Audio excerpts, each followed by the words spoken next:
siang Ibu. Silakan duduk Ibu. Selamat siang Ibu, perkenalkan nama saya Lagi Rahmawati. Saya mahasiswa profesi dietitian yang sedang praktik di rumah sakit ini. Hari ini saya akan melakukan konseling gizi kepada Ibu mengenai pola makan yang sesuai dengan kondisi kesehatan Ibu. Konseling ini kurang lebih berlangsung sekitar 20 menit. Apakah Ibu bersedia meluangkan waktunya sebentar? Iya, saya bersedia. Baik, terima kasih banyak ya Ibu. Sebelum kita mulai, apakah Ibu merasa cukup nyaman untuk berbicara sekarang atau ada yang perlu Ibu lakukan terlebih dahulu? Sekarang aja. Baik, kalau nanti selama kita berbincang Ibu merasa lelah atau ingin istirahat sebentar, silakan langsung disampaikan ya Ibu. Tujuan saya di sini bukan untuk menghakimi pola makan Ibu, tetapi untuk membantu mencari solusi yang sesuai dengan kebiasaan Ibu sehari-hari. Iya Mbak, terima kasih. Sebelumnya boleh saya memastikan identitas Ibu terlebih dahulu. Boleh tahu nama lengkap Ibu siapa? Nama saya Siti Aminah, Ibu Siti, usia Ibu sekarang berapa tahun? 52 tahun. Baik. Kalau pekerjaan Ibu sehari-hari ngapain aja? Saya ibu rumah tangga. Oh, baik. Berarti sehari-hari yang sering masak di rumah itu Ibu ya? Iya, saya masak sendiri. Wah, berarti anggota keluarga biasanya menikmati masakan buatan Ibu. Iya, suami dan anak-anak saya menikmati makanan saya. Alhamdulillah, semoga nanti setelah kita berdiskusi masakan Ibu tetap enak, juga sehat untuk kesehatan keluarga. Iya, mudah-mudahan begitu. Kalau boleh tahu, apa yang membuat Ibu sampai dirawat di rumah sakit ini? Beberapa hari ini kepala saya terasa pusing, otot saya terasa berat, dan tekanan darah saya tinggi. Oh, baik. Jadi yang paling mengganggu adalah pusing sama takut terasa berat ya Ibu? Iya, kadang sampai tidak tidur. Kalau pusingnya muncul sehari atau setiap hari atau hanya sekali gitu? Hampir setiap hari akhir-akhir ini. Kalau pas pusing muncul, biasanya Ibu sedang melakukan aktivitas apa? Kadang lagi masak, kadang lagi beres-beres rumah. Apakah pernah sampai pandangan kabur atau mual gitu Ibu? Semua pernah tapi tidak sampai mual. Baik, terima kasih Ibu udah menceritakan keluhannya. Kalau hipertensi sendiri, Ibu sudah sejak kapan mengetahuinya?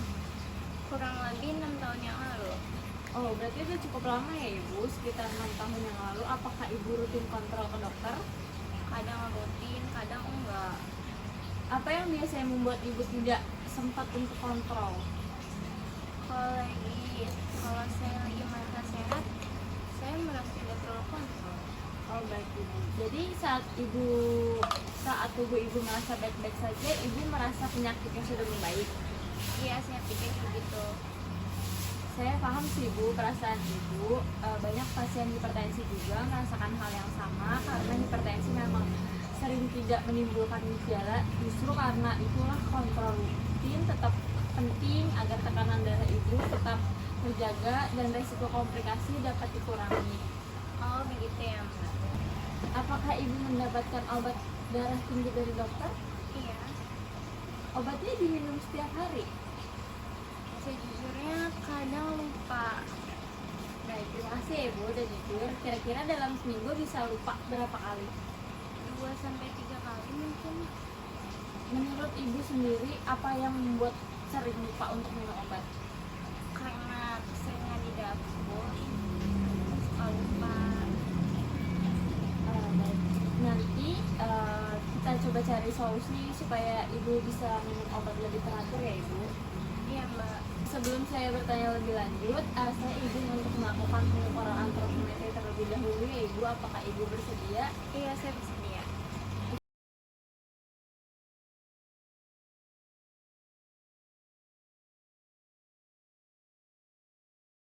Baik, dari hasil pemeriksaan yang tadi udah kita lakuin, indeks massa tubuh Ibu berada di kisaran normal sehingga termasuk kelebihan berat badan juga.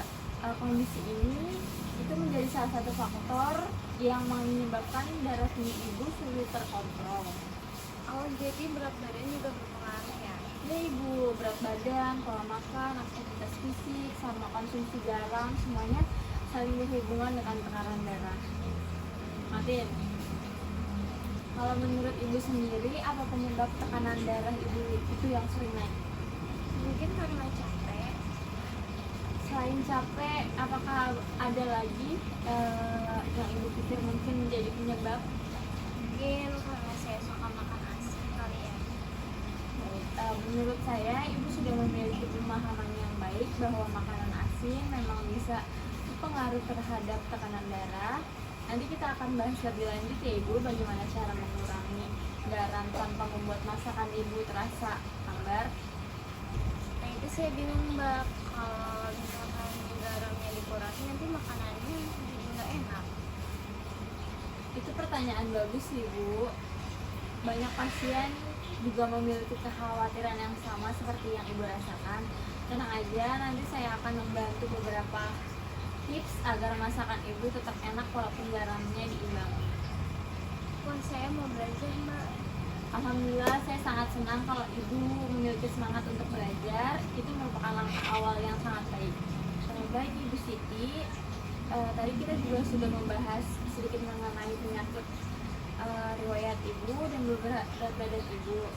Sekarang saya ingin menggali kebiasaan makan ibu sehari-hari supaya saya bisa memberikan saran yang benar-benar sesuai dengan kondisi ibu sekarang.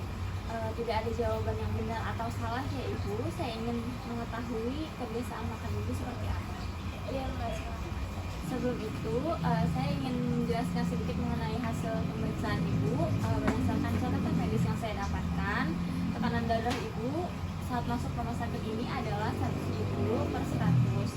Angka ini termasuk tinggi ya ibu, sehingga memang perlu dikendalikan dengan obat, pola makan, dan perubahan gaya hidup ibu. Apakah dokter sempat menjelaskan hasil tersebut kepada ibu? Iya katanya darah tinggi saya sedang naik, tapi saya kurang paham kenapa sampai setinggi itu. Baik ibu, tekanan darah bisa meningkat karena ada beberapa faktor, misalnya kayak konsumsi garam yang berlebihan, berat badan yang berlebih, kurang aktivitas fisik, stres, kurang tidur, merokok, atau kurang rutin minum obat. Setiap orang penyebabnya bisa beda-beda sih ibu. Menurut ibu ada beberapa faktor di mana paling mungkin terjadi pada ibu. Kalau dipikir-pikir, mungkin karena saya memang suka makanan asin dan jarang minum obat kali ya. Terima kasih ibu, saya senang ibu bisa mengenali penyebabnya sendiri. Itu akan memudah kita akan menyusun langkah perbaikannya nanti. Sekarang saya ingin mengetahui makanan yang ibu konsumsi kemarin mulai dari bangun tidur sampai malam. Coba ibu ceritakan secara berurutan. Kemarin pagi saya minum es teh, makannya pakai telur dadar, nasi, sama kerupuk. Baik, kira-kira nasinya seberapa banyak ibu? Satu piring penuh atau satu piring sedang? Sekitar 1 piring sedang. Untuk telurnya 1 butir. Iya, Untuk kerupuknya kira-kira berapa? 2 atau 3 biji. Baik ibu, saya catat ya ibu. Setelah sarapan, apakah ibu makan cemilan? Biasanya ada pisang atau gorengan kalau lagi bikin. Kemarin yang dimakan apa? 2 gorengan. Baik. Untuk makan siang kemarin bagaimana ibu? Kemarin saya makan siang nasi lagi, ayam goreng, sayur asem, sama sambal. Untuk sayur asamnya banyak atau sedikit? Sedikit saja, saya lebih banyak makan ayamnya. Baik, untuk sambalnya kira-kira 1 sendok. Kurang lebih segitu. Apakah ibu biasanya menambahkan kecap atau saus? Iya, saya hampir selalu pakai kecap. Baik ibu, saya catat ya ibu. Kalau untuk makan malamnya ibu, Nasi, ikan asin, sama tumis kangkung. ikan asinnya 1 potong. Iya, Untuk ikan asin sering makan. lumayan sering soalnya enak dan praktis. Kira-kira seminggu berapa kali? Bisa 3 sampai 4 kali. Baik. Nah, kalau pas masak di rumah biasanya ibu menggunakan bumbu apa aja? Ya, garam, penyedap, kaldu bubuk, kadang kecap.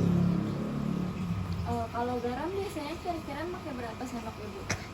Kira-kira saja Untuk penyedapnya pasti pakai. hampir setiap masakan. Iya, Apa alasan ibu menggunakan penyedap? kalau nggak pakai rasanya kurang gurih. Anak-anak juga sukanya kayak gitu. Saya paham betul sih ibu. Jadi selain untuk selera makan ibu sendiri, ibu juga ingin masakannya disukai sama keluarga. Iya, betul. Terima kasih ibu sudah menceritakan dengan jujur. Hal ini penting banget untuk saya ketahui agar nanti saran yang saya berikan tetap realistis. Selain makan ikan asin dan kerupuk, apakah ibu sering makan makanan instan seperti mie instan, sosis, nugget, makanan kaleng atau makanan cepat saji? Instan kadang seminggu sekali. Kalau makanan cepat saji, Jarang, kalau kerupuknya bagaimana ibu? hampir setiap makan. Kalau makan tanpa kerupuk gimana rasanya? Kurang lengkap. Baik, berarti kerupuk sudah menjadi kebiasaan ibu ya bu. Iya. Untuk sekarang saya ingin bertanya mengenai buah dan sayur. Dalam sehari biasanya ibu makan sayur berapa kali? Kadang sekali, kadang malah nggak pernah. Untuk buahnya ibu Kalau lagi beli saja, berarti belum setiap hari ya ibu? belum. Menurut ibu yang membuat ibu jarang makan buah itu apa? Kadang lupa beli, kadang juga merasa mahal. Saya ngerti sih bu, ini ekonomi. Nanti kita akan cari solusi buah yang lebih terjangkau ya ibu, tapi tetap baik untuk membantu kontrol tekanan darah ibu. Kalau minuman sehari-harinya bagaimana? Apakah air putih kira-kira atau berapa gelas? Sekitar 5 gelas. Teh atau kopi Teh manis pagi sama sore. setiap hari ibu? Iya, Gulanya berapa sendok? sekitar 2 sendok. Baik. Saya juga ingin mengetahui aktivitas ibu. Apakah ibu rutin berolahraga? Tidak. Kapan ibu terakhir olahraga? Duh, udah lama sekali. Kalau aktivitas di rumah seperti nyapu, ngepel, masak itu setiap hari. Iya, Kalau jalan sekitar 30 menit pernah dilakuin. jarang. Apa yang membuat ibu belum sempat melakukan itu? Capek duluan, kadang juga males. Baik ibu. Banyak pasien yang juga mengalami hal yang sama. Yang penting kita cari aktivitas yang ringan dulu yang bisa dilakukan secara bertahap. Jadi tidak perlu langsung olahraga yang berat. Kalau begitu saya lebih semangat sih, Mbak. Baik Ibu Siti, setelah kita berbincang cukup lama, menurut Ibu kebiasaan apa yang sering ingin Ibu ubah terlebih dahulu? Mungkin mengurangi makanan asin. Bagus banget Ibu. Kenapa Ibu memilih itu? Karena saya takut darah tinggi saya kambuh lagi. Itu alasan yang sangat amat baik ke Ibu. Berarti kesehatan menjadi prioritas utama Ibu. Iya, saya ingin sehat dan mengurus keluarga saya. Masya Allah Ibu, itu tujuan yang sangat mulia. Insya Allah kita akan membuat langkah-langkah yang mudah dilakukan agar perubahan ini bisa bertahan dalam jangka yang panjang. Baik Ibu Siti, terima kasih banyak sudah menceritakan kebiasaan makan dan aktivitas Ibu sehari-hari yang sudah sangat terbuka. Dari hasil pembicaraan tadi, boleh saya menyampaikan hasil penilaian saya? Iya, Mbak, silakan. Berdasarkan hasil wawancara dan data medis, saya melihat beberapa hal yang mungkin besar mempengaruhi tekanan darah ibu. Yang pertama itu, ibu masih cukup sering mengkonsumsi makanan yang tinggi garam seperti ikan asin, kerupuk, penyedap, kaldu bubuk, kecap asin, dan sambal. Yang kedua, konsumsi buah dan sayurnya juga kurang dan jarang dan belum rutin dikonsumsi setiap hari. Yang ketiga itu ada aktivitas fisik juga masih kurang, belum ada olahraga yang dilakukan secara teratur. Yang keempat itu ada ibu kadang lupa melakukan minum obat hipertensinya. Yang keempat itu ada hal ini jika terjadi bersama dapat membuat tekanan darah itu menjadi sulit dikendalikan. Apakah penjelasan saya sudah sesuai dengan yang ibu rasakan?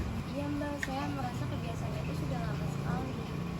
Tidak apa-apa ibu, yang penting sekarang ibu sudah menyadarinya. Perubahan kecil yang dilakukan secara konsisten biasanya lebih berhasil daripada perubahan besar yang hanya bertahan beberapa hari. Ini juga ya. Kalau begitu, tujuan kita bukan hanya menurunkan tekanan darah saat ini aja ya ibu, tapi juga membantu ibu menjaga tekanan darah tetap stabil dalam jangka panjang sehingga resiko komplikasi seperti stroke, jantung, dan gangguan ginjalnya bisa berkurang ya ibu. Selain itu, saya juga berharap ibu bisa menikmati makanan. Jadi bukan berarti semua makanan favorit harus langsung dihentikan. Padahal saya kira nanti udah punya makanan lain. Banyak ibu pasien yang mikir seperti itu. Padahal yang kita ubah itu cara memilih bahan makanan, cara masak, dan porsinya. Jadi makan tetap bisa enak. Ibu Siti, saya ingin tanya, apakah ibu tahu apa yang dimaksud hipertensi? Yang saya tahu cuma darah tinggi. Betul sekali ibu, hipertensi adalah kondisi ketika tekanan darah ibu berada di atas batas normal secara terus menerus yang berbahaya. Hipertensi sering disebut sebagai silent killer karena banyak orang yang tidak merasakan gejalanya sampai akhirnya muncul komplikasi, biasanya seperti stroke, serangan jantung, gagal ginjal, bahkan gangguan penglihatan juga bisa ya ibu. Karena itu walaupun badan terasa sehat, obat harus tetap diminum ya ibu sesuai dengan anjuran dokter, dan pola makannya juga tetap dijaga. Berarti walaupun tidak pusing harus minum obat ya? Betul sekali ibu, obat hipertensi bekerja menjaga kesehatan darah tetap stabil. Kalau dihentikan sendiri, tekanan darahnya bisa naik kembali tanpa disadari ibu. Gimana dengan kerupuk? Nah, itu juga susah. Biasanya 3 buah setiap makan. Apakah ibu sanggup mengurangi menjadi 1 buah terlebih dahulu? Mungkin bisa dicoba. Baik, saya senang karena ibu sudah mau mencoba. Untuk sekarang mengenai sayur ibu, idealnya sayur dikonsumsi setiap kali makan. Tidak harus mahal, misalnya seperti bayam, kangkung, sawi, labu siam, wortel, atau buncis. Kalau buah juga nggak harus apel atau anggur, bisa paya, pisang, jeruk, semangka. Itu juga sudah sangat baik. Menurut ibu, buah apa yang paling ibu sukai? Pepaya. Bagus, pepaya juga mudah didapat, harganya juga relatif terjangkau ya ibu. Kalau memungkinkan, ibu bisa mulai makan 1 potong pepaya setiap hari. Supaya lebih mudah dibayangkan, saya berikan ibu contoh menunya ya bu. Untuk sarapan itu nasi secukupnya, telur rebus atau telur dadar dengan sedikit minyak, tumis bayam, pepaya, sama air putih. Berarti masih belum makan nasi ya? Tentu boleh ibu, hipertensi bukan berarti tidak boleh makan nasi. Yang penting porsinya sesuai kebutuhan ibu dan lauknya yang seimbang. Untuk makan siang misalnya kayak nasi, ikan pindang, sayur bening, tahu kukus, sama jeruk. Untuk makan malamnya itu ada nasi, ayam filet, tumis buncis, sama buahnya semangka. Kalau lapar di antara waktu makan, ibu bisa memilih cemilan buah atau susu rendah lemak. Kalau membeli bahan makanan juga yang kemasan, ibu coba bisa lihat, membaca label, diperhatikan dulu bagian natrium atau sodiumnya. Semakin kecil angkanya, semakin baik untuk penderita hipertensi seperti ibu. Iya, biasanya saya tidak pernah masalah ini. Nggak apa-apa ibu, mulai sekarang ibu bisa membiasakan sedikit demi sedikit. Sampai sini, apakah ada yang ingin ibu tanyakan? Kalau sesekali makan bakso Boleh ibu, namun diusahakan jangan terlalu sering karena kuah bakso biasanya mengandung natrium yang cukup tinggi ya ibu. Jika makan bakso, sebaiknya batasi kuahnya, jangan menambahkan saus, kecap, atau sambal. yang diimbangi dengan konsumsi sayur pada waktu makan berikutnya. Oh begitu ya, saya kira tidak boleh sama sekali. Nah, tidak boleh Ibu, prinsipnya adalah membatasi bukan melarang sepenuhnya. Dengan begitu pola makan yang sehat akan lebih mudah dipertahankan. Baik Ibu Siti, kita sudah banyak berdiskusi hari ini. Terima kasih karena Ibu sudah mau terbuka menceritakan kebiasaan makan dan aktivitas fisik Ibu sehari-hari. Sebelum kita akhiri, saya ingin mengajak Ibu menyusun beberapa target yang realistis. Tujuannya supaya yang dilakukan tidak terasa berat dan bisa menjadi kebiasaan. Ya Mbak, saya juga ingin mencoba memperbaiki pola makan saya. Alhamdulillah, semangat dari Ibu merupakan modal yang sangat penting ya Ibu. Saya ingin bertanya, dari semua yang kita bahas tadi, perubahan apa yang menurut Ibu yang paling mudah dilakukan dimulai dari minggu ini? Saya ingin mengurangi garam dan penyedap dulu. Baik sekali Ibu. Selain itu, apakah Ibu bersedia mengurangi konsumsi ikan asin? Iya, saya akan coba. Tadi kita sepakat dari 4 kali seminggu menjadi 2 kali seminggu.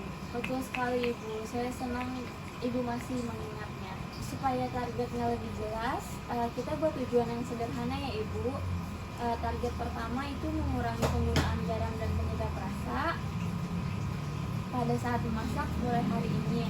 Menurut Ibu, apakah itu bisa dilakukan? Bisa Mbak, mungkin awalnya agak sulit, tapi saya mau mencoba.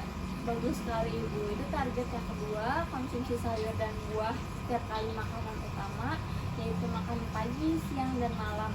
Tidak harus dengan jumlah yang banyak, yang penting ada sayurnya. Bagaimana menurut Ibu? Kalau itu bisa, karena saya lumayan sering masak sayur. Untuk target yang ketiga, makan buah dan sayur minimal 1 porsi sehari. Itu Ibu tadi mengatakan suka pepaya, jadi bisa dimulai dengan pepaya atau buah lain yang sedang ada di rumah. Iya, nanti saya beli pepaya. Bagus Ibu. Untuk target yang keempat itu berjalan kaki selama 30 menit sebanyak 3 kali dalam seminggu.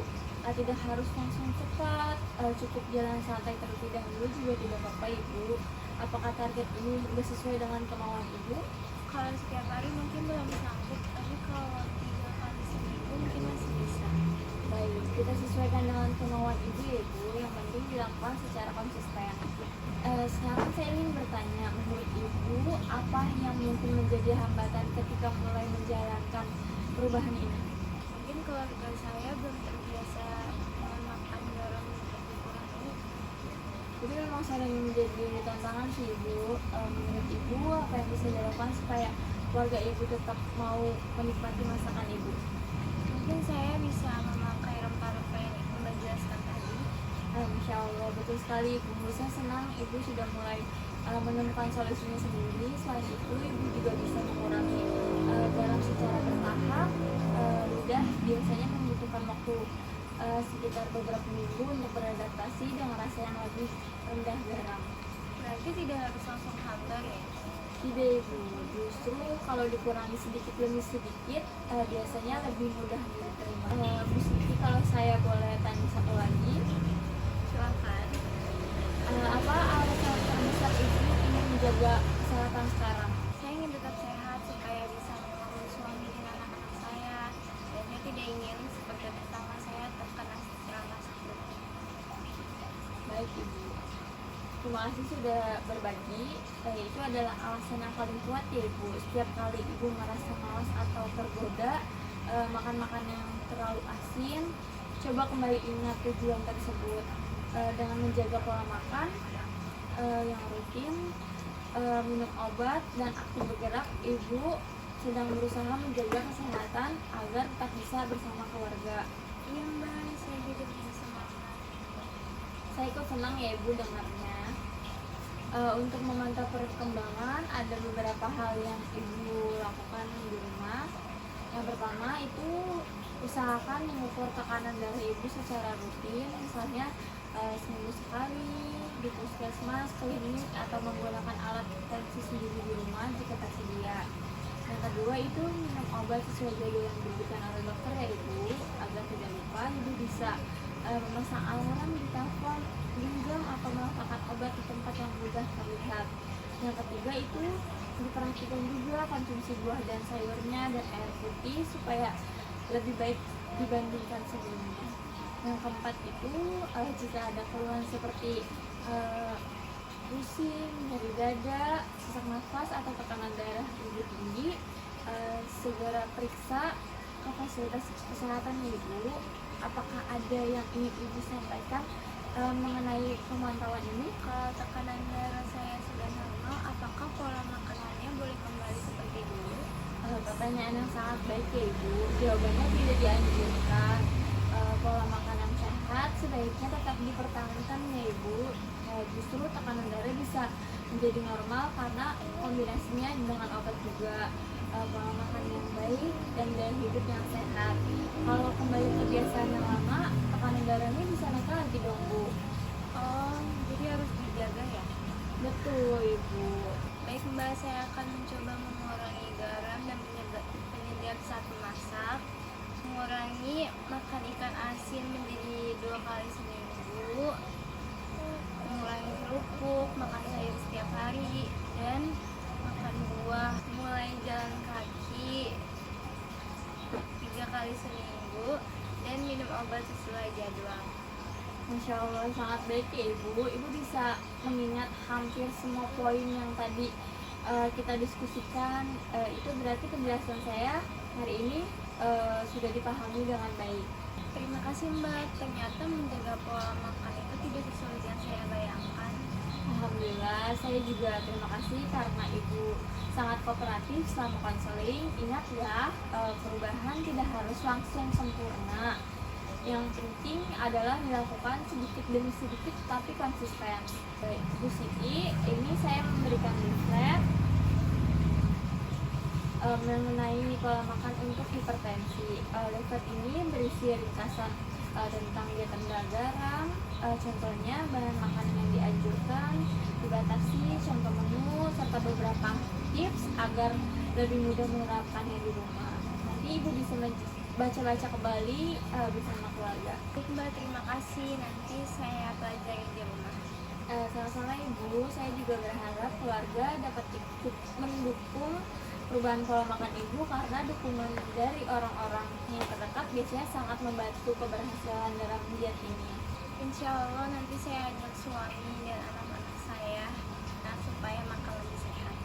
Wah, keputusan yang sangat baik ya ibu. Dengan begitu bukan hanya kesehatan ibu yang terjaga, tetapi kesehatan seluruh keluarga juga akan menjadi lebih baik ke depannya.